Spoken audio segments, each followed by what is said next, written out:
Joseph Stalin was born on December 1879 in the Russian peasant village of Gory, Georgia. A son of a cobbler and a washerwoman, Joseph Stalin was a frail child who was cruelly treated by the other children in the village, generating in him a sense of inferiority. He suffered from smallpox in a carriage accident, leaving his face scarred and his arm deformed. Because of all of these aspects, he developed a cruel streak for those who crossed him. Joseph's mother, a devout Russian Orthodox Christian, wanted him to become a priest.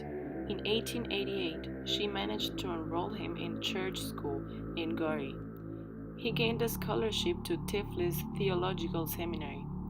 He left school seminary in 1899 because he was asked to leave due to his political views challenging the Tsarist regime of Nicholas II.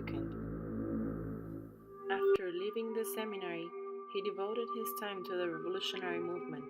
In 1901, he joined the Social Democratic Labour Party.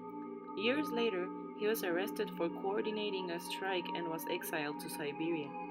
In 1910, he changed his name to Stalin, meaning in Russian, man of steel, supposedly adopted in an effort to protect his real identity from the police and perhaps also to create a public image as a true revolutionary. After escaping from exile, he continued his work in hiding, raising money through robberies, kidnappings, and extortions. Joseph Stalin started to become important before the revolution, and due to his thoughts, he could start his way to power. When he was young, he became a follower of Lenin and the Communist Party.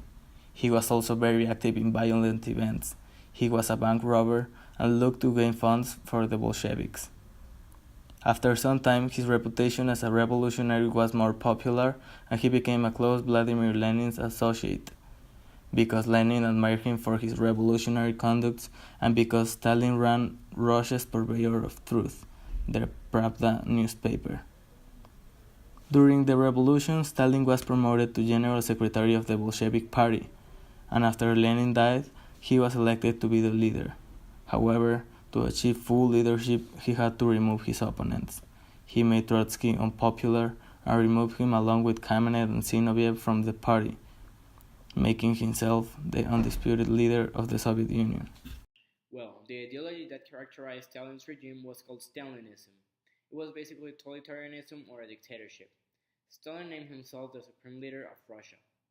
Although Stalin called himself a Marxist-Leninist because he adopted those ideologies, he implemented his very own personal ideas, like imprisonment for slavery, violence, or oppression. Rather than being an ideology, it was more like a form of government. He annihilated anyone who stood against him, and he wanted everyone to do, think, and live as he said. Stalinism inspired people like Mao Zedong in China, who adopted this idea and added his very own ideas or way of thinking to. The period previous to the World War, Germany signed a treaty with Russia, specifically with Stalin, that ensured Hitler that he had an ally with Russia. This treaty is known as the Non-Aggression Pact, and it was signed on August the 23rd, 1939. Even with this pact, Germany still invaded the USSR in 1941, which caused the Germans to underestimate Joseph Stalin. The Germans directed the attack as the Barbarossa operation, which since the beginning of the planning pretended to annihilate the communist state as well as the Soviet Jews, with Germans categorized as the racial basis of the Soviet state.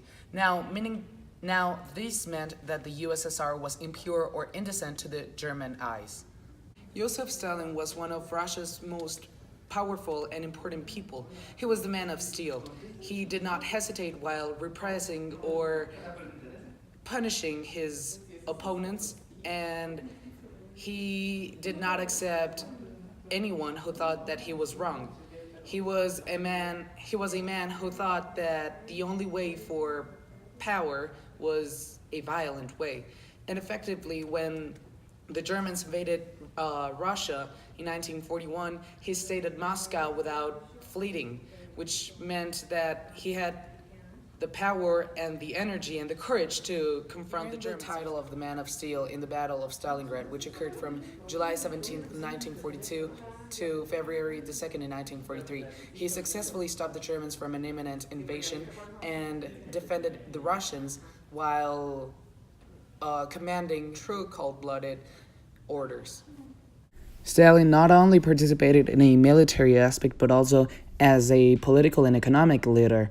He had a military strategy and supervised all big battles and operations the Russians had. He represented the USSR at summit meetings with British and American allies, which meant with Winston Churchill and President Franklin Delano Roosevelt. While he was in power, he did not hesitate or waver in front of the enemy.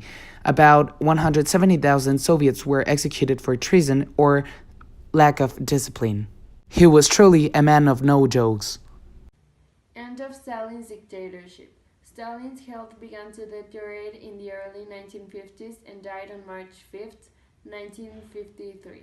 After Stalin's death in February of 1956, his successor, Nikita Khrushchev, began the process known as the Stalinization. Stalin's name was removed from public buildings, streets, and cities. Stalingrad was renamed Volgograd. His cult of personality was denounced and his body was removed from Red Square placed alongside Lenin. The Soviet state he built survived for another 40 years, until the fall of the Berlin Wall, the end of the Cold War, and the final crack-up of the Soviet Union in 1991 and 1992. At the time that the world was allowed to access to the record of Stalin's crimes lesson, which Russians referred to the victims as the 20 million. The extent to which one man's appetite for power can ruin millions of lives, Stalin broke the Soviet people, ruined the Soviet economy, and reduced Soviet culture and intellectual life to slavish dependency on the state. He was a political genius with the soul of a statistic thought, a paranoid and cruel man with his hands on the power of a great nation. His shadow, even today, is long, dark, and full of terrors.